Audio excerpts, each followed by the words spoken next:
Aujourd'hui, on parle de la flexi. Cette vidéo, c'est le complément de la vidéo du jour que j'ai postée sur TikTok. Je vous propose un calendrier de l'Avent où du 1er au 24 décembre, je vous partage tous les jours un nouveau conseil, une nouvelle astuce pour apprendre ou améliorer le rappel de votre chien. Et aujourd'hui, je vous ai parlé de l'utilisation de la flexi pour apprendre le rappel. Quand vous utilisez une laisse enrouleur, vous gardez toujours le pouce sur le bouton. J'ai beaucoup parlé de la marque Flexi parce que c'est la marque que j'ai avec Oslo, c'est le deuxième modèle que j'ai acheté. Donc moi j'ai le modèle L en 8 mètres pour un chien qui fait 32 kg, il me semble que ça va jusqu'à 50 kg. Surtout si vous avez un chien de gros gabarit, je vous conseille vraiment de partir sur la marque Flexi, qui est une marque qui est quand même assez reconnue, qui a fait ses preuves. Après, si vous avez un plus petit chien, il y a plein d'autres marques qui font aussi des choses assez robustes. Moi, c'est vraiment un outil que j'utilise au quotidien. J'ai quand même une bonne expérience dans l'utilisation de la flexi. J'ai pu l'utiliser aussi sur plusieurs chiens. Est-ce qu'on peut apprendre le rappel à son chien avec une flexi? En fait, ça dépend. Si votre chien n'a aucune base de rappel, non, c'est pas avec ça que vous allez apprendre le rappel. Par contre, si votre chien a des bases et que vous cherchez un peu à perfectionner son rappel, si vous avez une flexi chez vous, vous pouvez très bien l'utiliser. Mais ça ne remplacera pas la longe. On va faire vite fait la balance des points positifs et des points négatifs. Le seul point positif que j'ai pu trouver, c'est le côté pratique. Notamment en hiver, ça évite d'avoir une longe dégueulasse qui traîne par terre. Ça reste au sec. Vous tenez juste le boîtier. Et puis quand votre chien est en liberté, vous pouvez le porter en bandoulière. Donc voilà, moi je trouve ça vraiment pratique. Pour les côtés négatifs, le gros point négatif, c'est qu'il y a toujours cette constante tension. Sur certains chiens, ça va poser aucun problème. Mais sur d'autres chiens, ça va être un peu plus problématique. Surtout sur des chiens qui vont être un peu nerveux, peureux ou qui ont tendance à vite réagir face à l'environnement. Si vous habitez en ville aussi, je vous déconseille ce genre d'outil pour une question de sécurité. Plus vous allez croiser du monde, il suffit que votre chien fait des zigzags entre les gens et puis vous arrivez vite à faire tomber quelqu'un. Pour moi, cette laisse, c'est oui, mais pas dans tous les environnements. Et il faut faire attention à bien anticiper, surtout si vous avez un chien de gros gabarit. Donc la règle d'or avec cette laisse, c'est l'anticipation. Pour une utilisation quotidienne, si vous avez un chien qui n'a pas de problème particulier d'éducation, qui ne tire pas en laisse, c'est très important. Que vous utilisez cette laisse juste parce que vous ne pouvez pas lâcher votre chien, je trouve ça super pratique si par exemple vous êtes dans un village, une ville où vous n'avez pas le droit de lâcher votre chien, ou maintenant si vous êtes dans des parcs où pareil les chiens doivent rester attachés, mais que vous n'allez pas croiser grand monde, ce genre de laisse c'est super pratique. Par contre, si votre chien va avoir des problèmes de comportement, du style réactivité, hypervigilance à l'environnement, nervosité, peur, etc., vous pouvez l'utiliser si vous arrivez à gérer les côtés négatifs. Par contre, je vous conseille quand même à côté de ça d'avoir une laisse classique avec vous. Le boîtier, vous le tenez à une seule main, mais souvent c'est plus facile de gérer son chien à deux mains. Moi j'habite à la campagne, il y a la chasse chez nous et Oslo est terrorisé des coups de feu. Pas plus tard que ce matin, quelques minutes après l'avoir rattaché, on a entendu un coup de feu. Là c'est ingérable pour lui, il comprend plus rien, il tire comme un bœuf.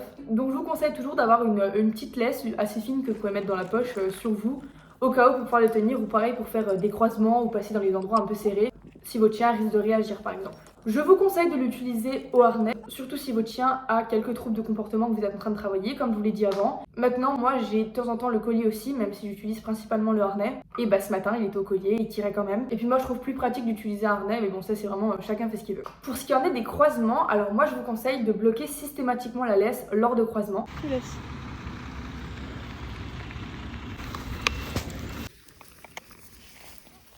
Viens.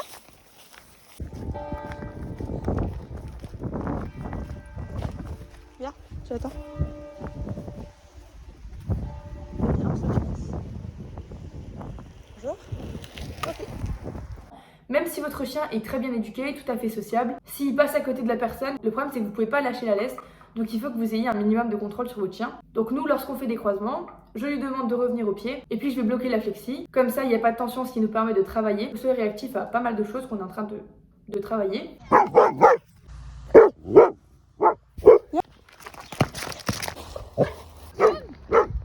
C'est bien.